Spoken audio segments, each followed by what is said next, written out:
des soirées et je ferai payer les gens. Ce qui restreint, qui limite, l'administratif français encore assez outils. Voilà. On change le monde par l'énergie et on veut catalyser cette énergie avec les moyens de l'homme. Quand j'ai essayé de prendre des boulots, je suis allé bosser au centre commercial, je suis allé bosser dans un petit fonds d'investissement, 10 millions d'euros, et on a investi en amorçage dans les meilleurs jeunes qui sortent de l'école, donc tu es à 250 000 euros pour te lancer au démarrage. J'ai 2 jobs. Qu'est-ce que je sais faire ? Bah écoute, j'ai des potes, je sais organiser des soirées. Pourquoi ? Voilà. Le mindset français qui est quand même... C'est vrai, on n'a pas la culture de l'échec, alors que... C'est une force incroyable. On change le monde par l'énergie et pas forcément assez longtemps, ils font pas assez d'introspection sur eux-mêmes, sur ce qu'ils veulent faire, pourquoi ils veulent le faire. Stratégie de vie, à être entrepreneur, à être investisseur, à être employé. Au quotidien, qu'est-ce qui va t'animer le matin ? On n'est pas tous faits pour être entrepreneur. Et franchement, il faut le respecter. Hello Maxime, salut. J'espère que tu vas bien. Donc, je t'accueille aujourd'hui dans ce 3e épisode d'Action Vitesse. On va parler startup, normal. On s'est rencontrés il y a combien de temps maintenant ? Longtemps, quelques années, je pense. 2019 ? Ouais, je pense bien, ouais. C'était 2019, ouais. Salon d'entrepreneur, ouais. Par hasard, sur un stand, machin et tout. Grave cool. Et puis après, on s'est suivis, on s'est retrouvés. Je crois que j'avais vu un post sur LinkedIn ou un truc comme ça. On s'est revus il y a pas longtemps à Paris. Je te laisse te présenter. Qu'est-ce que tu fais concrètement ? T'as quel âge ? Ça fait combien de temps que t'es là-dedans ? Qu'est-ce que tu fais aujourd'hui en termes de business autour des startups ? Carrément, avec grand plaisir. Et puis merci pour l'invitation. C'est vrai qu'on s'est suivis sur les réseaux et c'est vraiment un plaisir de voir comment tu t'es développé et qu'on a pu se suivre comme ça. Donc vraiment un canon de se retrouver ici. Donc pour faire court, moi c'est Maxime, j'ai 28 ans, je suis entrepreneur et business angel basé ici à Paris. Donc j'ai lancé 2 boîtes qui ont marché parmi pas mal de tentatives. La première à l'âge de 15 ans, la deuxième à l'âge de 20 ans. Early. Plutôt early, on pourra rentrer dans le détail si tu veux, mais en gros, j'ai utilisé cette expérience entrepreneuriale réussie pour redonner aux jeunes entrepreneurs qui veulent se lancer aujourd'hui en France avec J-Ventures. J-Ventures, aujourd'hui, c'est le premier fonds d'investissement dédié aux étudiants et jeunes diplômés entrepreneurs. Donc en fait, on est un petit fonds d'investissement, 10 millions d'euros, et on investit en amorçage dans les meilleurs jeunes qui sortent de l'école. Donc tes dropout, tes jeunes diplômés, tu lances une boîte tech qui a du sens, tu nous appelles et on peut faire un chèque jusqu'à 250 000 euros pour te lancer au démarrage. On fait ça avec ma cofondatrice Julie, avec qui on a été pendant des années engagés justement dans les assos étudiants entrepreneurs pour soutenir la jeunesse entrepreneuriale.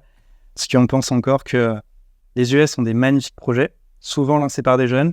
Et en France, on a enfin ce momentum avec le mindset qui est en train d'évoluer. Ouais, des choses qui changent. Le vent en poupe, comme on dit. Exactement. Donc c'est pour ça qu'on veut miser là-dessus, soutenir les jeunes et les booster à fond pour qu'ils aient des réussites internationales depuis la France. Trop cool.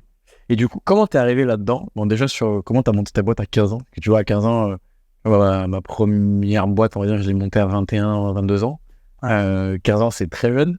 Ouais. Comment, déjà, t'as réussi ? C'était quoi comme boîte ? En tout cas, Ouais, bien sûr. C'était une boîte d'événementiel. Ok. Au départ, une association, parce que légalement, j'avais pas le droit de créer une boîte à cet âge-là en France, malheureusement. Chose qu'il faudrait changer aussi, potentiellement. Mais du coup, ouais, non, en fait, c'était le besoin d'émancipation, le besoin d'autonomie et de pouvoir gagner de l'argent. Et en fait, quand j'ai essayé de prendre des boulots, je suis allé bosser au centre commercial, je suis allé bosser dans un supermarché, et j'ai réussi à me faire virer en 48 heures. Les 2 jobs. C'est les 2 seuls jobs que j'ai eu de ma vie, et heureusement, et maintenant, je sais que c'est pas fait pour moi, mais parce qu'en fait, j'avais juste du mal avec le système de petit chef, management, etc. Donc en fait, je me suis regardé, je me suis dit, ok, je peux pas ne rien gagner, sinon je m'en sors pas. Donc, qu'est-ce que je sais faire ? Bah écoute, j'ai des potes, je sais organiser des soirées. Pourquoi je ferais pas des soirées et je ferais payer les gens ? Donc ça a démarré comme ça. J'organisais des soirées en open air sur les bords de Loire, puisque j'étais en province à côté d'Orléans. Et petit à petit, on a été repéré en fait par des grosses boîtes de nuit qui ont dit, ah, c'est sympa ce que vous faites. Est-ce que vous serez prêt à le faire chez nous ? Et petit à petit, on est passé de soirées Chopomi pour les teenagers justement de mon lycée dans les boîtes de nuit à des vraies soirées étudiantes qui nous ont permis de faire un vrai cash flow et de nous lancer un peu dans cette dynamique d'entrepreneuriat, de faire de l'argent et de le faire aussi de façon très trop bien. Ouais. Ouais, vas-y. Non, ça partait, mais c'est pas grave, t'inquiète. Super, merci, trop bien. Je t'enverrai un message au pire, ou je t'appelle. Ok ? Top. Impeccable. Et du coup, c'est bon ?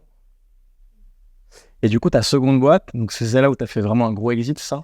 Et la deuxième boîte, c'est une startup tech cette fois. Donc effectivement, c'était un peu plus sérieux. On avait des employés. On a vraiment eu cette expérience de recruter des gens, faire une première levée de fonds, aller rencontrer tous les acteurs de l'écosystème pour pouvoir se développer. et parler à des grands comptes, puisqu'en fait, ce projet, c'était une boîte tech dans le domaine de la RH. On développait en fait des solutions d'IA et de machine learning. C'était en 2016 à l'époque. Et on essayait d'évangéliser pour recruter des personnes avec des backgrounds atypiques, mais qui ont le mérite. Et justement, mettre plus de méritocratie dans le système justement de recrutement aujourd'hui en France, qui est aujourd'hui trop trusté par quelle école t'as fait, d'où tu sors, qui tu connais. Et on essayait en fait de construire cette IA pour remettre la méritocratie au centre de tout ça. Trop cool. Et donc là, tu vends. Et après, qu'est-ce qui se passe concrètement? Donc voilà, donc on a vendu la boîte 2019. Donc je pense que c'est quand on s'est rencontrés au salon d'entrepreneurs. Ouais, c'est ça. On a dit, ça doit être. C'est le moment où je commence à raconter un peu mon parcours à droite à gauche pour essayer de faire en sorte que les jeunes ne fassent pas les mêmes conneries que j'ai pu faire et puissent bénéficier de cette expérience. Donc là, à cet âge-là, donc tu as 25, c'est ça? J'ai 24 ans, ouais. Absolument. Et donc c'était il y a 4 ans. Et depuis 4 ans, j'ai fait un seul truc, c'est aider les jeunes entrepreneurs à se lancer. Je l'ai fait de plusieurs manières différentes. On va dire 3. La première, c'est que je suis allé à Station F pour gérer un programme d'accélération de start-up, un pépite du School Lab, qui est un programme en fait dédié pour les jeunes entrepreneurs là-bas. Et la deuxième, en tant qu'investisseur, donc j'avais un petit peu d'argent à ce moment-là, donc j'investissais dans les jeunes projets avec mon argent personnel et j'essayais de leur ouvrir tout mon réseau, leur donner tous les conseils que je pouvais et vraiment les aider au démarrage. Et 3, avec les non-profits, les associations, et ça joue un gros rôle en fait dans mon parcours, cette étape association, parce que je pense vraiment que c'est aussi la première étape naturelle pour un entrepreneur qui veut se lancer quand il est dans une école où il n'a pas encore les moyens de lancer son entreprise. S'engager dans un projet associatif, c'est déjà prendre des responsabilités avec un mindset d'entrepreneur. Exactement. Ouais, moi, je me rappelle quand j'étais à l'école, tu vois, j'ai rejoint directement des assos, notamment un truc qui s'appelait De Vinci Partners. On faisait des partenariats entre entreprises et étudiants, alumni, etc., quoi. Ouais. Donc forcément, ça ouvre l'esprit, ça te permet d'avoir, comme tu dis, des responsabilités. Et donc c'est top, quoi. Trop cool. Et donc aujourd'hui, donc, via ton fonds d'investissement, donc tu investis que dans des dropouts, enfin que dans des gens qui sont à l'école. Il faut qu'ils aient quitté l'école, donc moins de 3 ans après l'école, pour les jeunes diplômés, et ou drop-out, donc c'est-à-dire ils rentrent à l'école, ils ont marre, et ils se fait tout de suite, ils se battent, ils lancent, et on est là pour eux. Trop cool. Et en fait, l'idée, c'est que nous, on a des acteurs fabuleux comme des associations ou des startup studios qui vont les matchmaker et justement faire en sorte qu'ils trouvent leur cofondateur et lancer leur projet. Et nous, on vient à l'étape d'après où, OK, t'as lancé ton projet, t'as fait 1 an à construire un petit peu dans ton garage avec tes potes, bam, t'as besoin d'accélérer, on te met l'argent qu'il faut, on te présente tous les investisseurs de Paris et de Navarre, et là, ça part. C'est trop bien. Ok, trop cool. Et j'avais vu, d'ailleurs, on s'était appelé il y a un petit temps maintenant là-dessus, sur tout ce qui est Y Combinator. Comme tu sais, moi, j'investis beaucoup, pratiquement toutes les boîtes dans lesquelles j'ai investi à titre perso viennent du YC. Je sais que tu avais fait un truc là-bas. Est-ce que tu peux en parler déjà? Peut-être rappeler ce que c'est le Y Combinator. Carrément, Y Combinator, meilleur accélérateur au monde. Meilleur dans le sens où, parmi les plus grandes startups qui ont été créées dans le monde, les Airbnb, etc., sont sortis. Exactement. Stripe qui lève des fonds, là, je crois, en ce moment. Ouais, mais incroyable. Franchement, Stripe, en plus, là, ils ont fait leur Stripe Tour à Paris il y a peu de temps. Franchement, incroyable boîte qui bosse vraiment avec les partenaires locaux. Donc, c'est vraiment, vraiment très cool à voir. Et YC, en fait, a catalysé depuis San Francisco aux US les meilleures boîtes du monde entier. Donc, en fait, il y a énormément de boîtes qui viennent du monde entier, qui s'incorporent, du coup, grâce à Y Combinator là-bas et qui après scale. Moi, j'avais eu la chance de passer dans leur Startup School, qui est en fait le pré-programme d'accélération où tu peux vraiment structurer ta boîte. Tu es accompagné par des professeurs de Stanford, des partenaires de YC qui te donnent en fait à la fois des connaissances théoriques, des retours feedback concrets sur ce que tu fais au quotidien et à la fois une cohorte de gens en fait qui ont les mêmes ambitions, les mêmes objectifs et c'est juste extraordinaire. Franchement, les peer-to-peer learning, c'est quelque chose, je pense qu'il faut le construire. Là, ça va être vraiment très très intéressant. En tout cas, j'ai vu pas mal d'interviews, de Gary Tan notamment, trop intéressant. Trop cool. Avant qu'on passe sur justement tes critères d'investissement, c'est une question que je pose très souvent. C'est quoi tes critères? D'ailleurs, même pour ton fonds, comment tu recrutes? Comment tu arrives à analyser parce que je suppose que tu prends pas tous les projets, forcément. On t'envoie pas mal de projets. Mais avant ça, j'aimerais te poser une question plus personnelle. C'est quoi aujourd'hui ta motivation quand tu te lèves le matin? C'est quoi ton pourquoi en fait? Pourquoi tu as créé cette boîte? Moi, j'ai vécu énormément de frustration quand j'étais jeune de me dire OK, on me donne pas ma chance. En fait, j'avais ce sentiment en fait d'avoir des plafonds de verre, d'être bloqué, de me dire OK, je suis prêt à me donner à 4000% et vraiment bosser non-stop, me donner à fond sur une cause. Je suis pas trop con et même si je suis con, au moins je fais pas 2 fois la même erreur, tu vois, et j'apprends et je continue à avancer. Et en fait, j'avais l'impression qu'on me donnait pas les moyens de mes ambitions ni les accès que j'aurais pu avoir. Et en fait, mon objectif aujourd'hui, c'est me dire voilà, aujourd'hui en France, c'est très élitiste, très consanguin encore aujourd'hui. Pour autant, il y a un pool de talents extraordinaires Bien sûr. qui ne sont pas dans les top écoles, qui ne sont pas forcément à Paris, qui en fait, si tu le soutiens au démarrage ou quand ils sont jeunes, et que tu leur donnes les moyens à ce moment-là, ils peuvent construire des trucs extraordinaires et avoir un impact positif sur le monde fabuleux. Et donc moi, mon objectif numéro 1, mon pourquoi, c'est OK, soutenir ces jeunes qui le méritent, parce que pour moi, l'entrepreneuriat, c'est le meilleur ascenseur social qui existe. Tu peux vraiment t'émanciper de ta condition par ton travail, par ton mérite. Il n'y a rien de plus extraordinaire.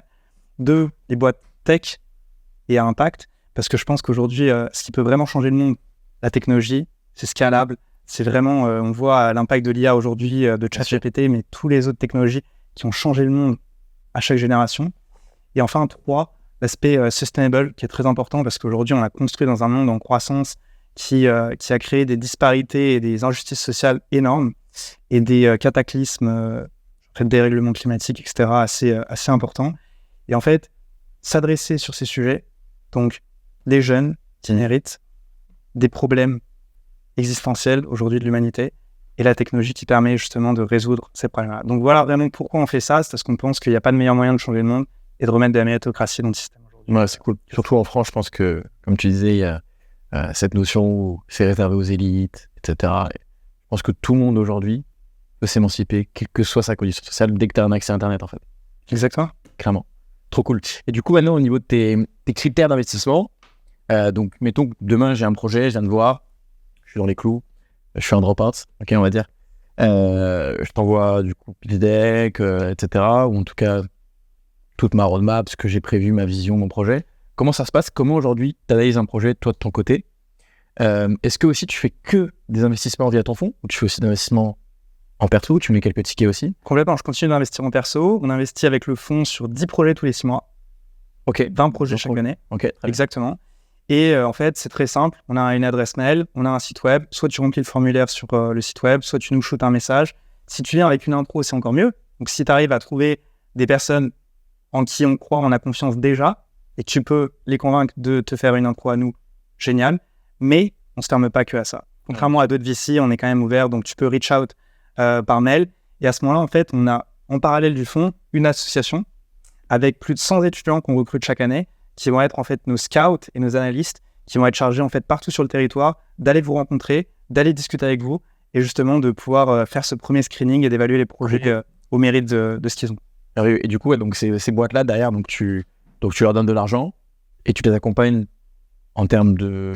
Pas nécessairement en termes de levée de fonds, enfin forcément tu les accompagnes potentiellement vers une levée de fonds aussi, et tu les accompagnes aussi peut-être avec un encadrement pédagogique, tu leur donnes des insights, comment ça se passe concrètement? Nous, on sert de boussole. En fait, le premier meeting qu'on fait avec eux ou le premier mail qu'on a avec eux, c'est vraiment comprendre où ils en sont et les orienter vers la bonne personne ou la bonne structure. Okay. Aujourd'hui, tu as des incubateurs, tu as des accélérateurs, tu as des fonds, tu as des startup studios, tu as des communautés d'entrepreneurs. Et en fait, c'est parfois compliqué de s'y retrouver quand tu es jeune et que tu découvres un peu tout ça. C'est clair. Donc, il y a plein de termes dans tous les sens. Franchement, tu vois, c'est plein d'étapes comme ça qu'il faut passer. Et en fait, nous, on essaie de comprendre où tu en es et te rediriger vers la bonne personne pour que tu puisses après te développer. Et nous, notre sweet spot, c'est vraiment, OK, tu as rencontré ton cofondateur il y a plus d'1 an, potentiellement. Tu as déjà bossé pendant 6 mois sur ton projet. Tu as un petit quelque chose, une petite traction. Tu as parlé au moins à des utilisateurs pour voir si ta solution avait un attrait. Et tu n'as que ça. Juste une team complète, une idée concrète de ce que tu veux faire et la manière de le pitcher. Tu nous appelles et là, on peut financer. Ok. Et là, du coup, vous mettez quoi comme ticket? Là, on met entre 50 et 250 000 euros. Ok. Et après, on peut follow-on sur le truc suivant. 50, 250. Et là, vous prenez quoi en equity? Entre 5 et 20%? Nous, on prend toujours moins de 10%. On veut rester minoritaire parce qu'on respecte énormément le travail d'un entrepreneur et on pense que si on veut un entrepreneur qui réussisse, il faut lui laisser la possibilité de rester majoritaire le plus longtemps possible dans sa voie. Je suis resté aux commandes. Trop cool. Et aujourd'hui, tu peux citer dans toutes les boîtes. Donc, vous avez cité combien de boîtes en tout là? En tout, 23. Ok. C'est laquelle la plus porteuse, la plus sexy ou la plus folle que tu as eue selon toi? La plus folle que j'ai eue, j'en ai une qui a démarré, qui est sortie de l'Agence spatiale européenne. C'est un petit génie basé en province à Cannes, genre 23 ans, 22 ans. Il fait une solution d'énergie nomade pour les capsules spatiales. Incroyable. Truc de fou. Mais vraiment, technologiquement, du hardware en France, enfin un truc. Normalement, ça ne marche pas, ce genre de truc. Mm-hmm. Et la preuve, ça n'a pas marché puisqu'il n'a pas trouvé de business model. Et donc, en fait, il a pivoté après sur un marché différent, avec le même produit, sur un marché différent, le marché de l'immobilier. Donc là, le marché de l'immobilier a adoré et ils se sont dit, énergie nomade, on veut partout dans nos buildings. Et le gars, en fait, il a enchaîné des levées de fonds énormes avec des gens ultra connus de l'écosystème et des grosses foncières immobilières. Et là, il est en train de déployer sa solution qui, de base, était de l'Agence spatiale européenne, Incroyable. etc. Dans l'immobilier. Dans l'immobilier. Comme quoi pivoter. Donc, comme quoi, voilà, on investit d'abord sur les entrepreneurs avant d'investir sur un projet. Et si tu as un bon entrepreneur, il pivotera. Il y aura toujours un projet. Ouais. Exactement. Trop cool. Magnifique. Et donc, c'est quoi aujourd'hui, voilà, toi, quand tu investis en perso, tu as fait quelques boîtes du YC ou des choses comme ça, ou tu investis quoi en France ou un peu, moi, un peu à l'étranger? Généralement, j'investis d'abord. Votre fonds, c'est que en France. Hein. Le fonds, c'est que en France. Ouais. Donc, la boîte et une antenne en France. Ouais. Après, nous, on a fait des boîtes, effectivement, qui sont passées par le YC, mais on les a investies avant qu'elles aillent au YC. Ok, donc je les pousse jusqu'au YC. Exactement. Nous, on se veut vraiment comme un catalyseur. Ok, c'est pas parce que tu es en France que tu peux pas penser international. On investit sur toi quand tu es en France et bam, on te catalyse pour que tu puisses aller à YC, à Techstars et vraiment développer ta boîte. Trop cool. Et du coup, dans les boîtes dans lesquelles tu investis, donc boîte tech, donc tout à l'heure, tu as parlé un peu, forcément, on investit sur entrepreneurs. Donc je pense que la première chose que tu regardes, c'est les fondeurs ou le fondeur. Ouais. C'est quoi les autres critères que tu regardes potentiellement quand tu vois une boîte? Bah déjà, il faut que tu sois sur un gros marché parce que franchement, si tu lances une solution et que ton marché est tout petit, même si ta boîte explose, bah en fait, tu ne seras jamais assez gros pour qu'on fasse le multiple nécessaire. Exactement. Encore une fois, le VC, c'est un game où tu as 9 startups sur 10 en moyenne qui foirent. Donc, il faut que la 1 sur 10 qui marche et compense les 9 sur 10 qui soient foirés. Donc, si je peux même pas espérer un x10, en fait, j'investis pas. Et c'est pour ça qu'on fait des boîtes tech scalables, nous, puisqu'en fait, c'est ça qui peut vraiment driver une scalabilité. Bien sûr, surtout quand vous investissez au final en précide, quoi. Ouais, on est vraiment précis, donc c'est vraiment ça. Le risque est ultime, quoi. Mais c'est ça, high risk, high reward, comme on dit. Pourtant, joli. C'est cool, c'est trop bien. Et comment tu vois, du coup, l'écosystème en France? Une question que j'avais posée à Charlie Perrault, qui était là il y a un mois maintenant. Ouais.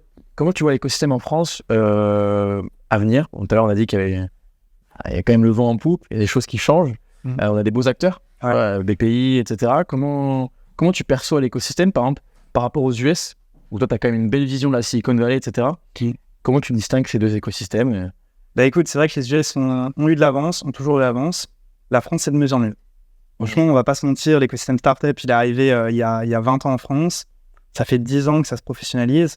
Et c'est seulement maintenant qu'on arrive vraiment à avoir des entrepreneurs avec un mindset global, qui se soutiennent, qui sont prêts à vraiment penser since day one, ok, je vais faire le monde. Donc franchement, mais c'est juste noter qu'il y a 3 points vraiment indispensables pour faire un écosystème, vraiment d'après moi. C'est le point 1, c'est des bonnes institutions académiques. Donc en vrai, avoir des bonnes écoles, quoi qu'on en dise, c'est exceptionnel et c'est extraordinaire. Et en France, on est gâté avec ça. On a des ingénieurs incroyables et on en sort énormément chaque année. Donc c'est un très bon point pour la France déjà au départ qu'on avait depuis longtemps. Deuxième point, c'est après les incubateurs ou les gens qui peuvent accompagner au lancement des boîtes. Et ça, on a eu pléthore d'incubateurs qui sont lancés, peut-être même trop, mais en tout cas, ça crée de l'émulation, ça met les entrepreneurs en lien, ça permet de leur donner des ressources, de leur donner des lieux, de leur donner des moyens parfois. Et enfin, c'est les investisseurs. Donc les investisseurs, au départ, on avait très peu de capital risque, on en a de plus en plus, mais beaucoup plus important, on a des investisseurs qui se professionnalisent. Donc en fait, on va avoir des angel investors qui ont été entrepreneurs dans le passé, qui vont au-delà de l'argent donner aussi des conseils aux entrepreneurs. On a des VC qui vont aussi se professionnaliser, en fait, qui vont vraiment dire, ok, avant, c'était que les financiers, les VC français et européens. Maintenant, on a de plus en plus d'entrepreneurs ou de gens avec des parcours... j'ai vu que vous avez interviewé, je crois, sur votre podcast, Eric Larchevêque. Ouais, exactement. Eric Larchevêque, qui a fait de belles boîtes, qui derrière met des tickets aussi dans d'autres boîtes, accompagne. Et au-delà, justement, il y a cette notion où ils mettent pas que de l'argent. Ils mettent derrière un savoir-faire, des connaissances. C'est pour ça parce que le capital se recycle et le capital humain se recycle aussi. Donc en fait, si tu as des entrepreneurs successful et qui, une fois qu'ils sont successful, restent en France et redonnent de l'argent et du temps et des conseils, c'est ça qui fait la Silicon Valley. La Silicon Valley, c'est que ça a agrégé en fait des talents extraordinaires dans un petit espace. Ils ont mingle et après, en fait, ils ont catalysé tout ça. Après, il faut juste encore libérer. Je pense qu'il y a encore beaucoup de carcans, beaucoup de choses qui restreignent, qui limitent. L'administratif français encore assez petit. Voilà. Le mindset français qui est quand même... on n'a pas la culture de l'échec, alors qu'aux US, les gens adorent compter leurs échecs.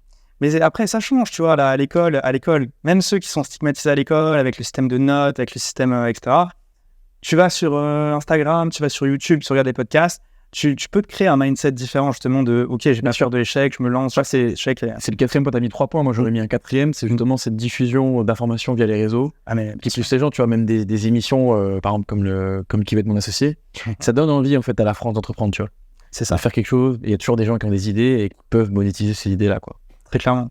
Non, c'est cool. Trop cool. Et donc, toi, en titre perso, donc, tu fais aussi donc, des startups, enfin, t'investis dans des boîtes, comme tu disais. Ouais, nous, j'investis en titre perso dans des boîtes et à chaque fois que j'investis dans une boîte, précise également. Donc, Même thèse, mais on peut faire des exceptions. Donc, c'est-à-dire que là, je peux faire quelques boîtes qui sont en dehors de France, je peux faire quelques boîtes sur des coups de cœur.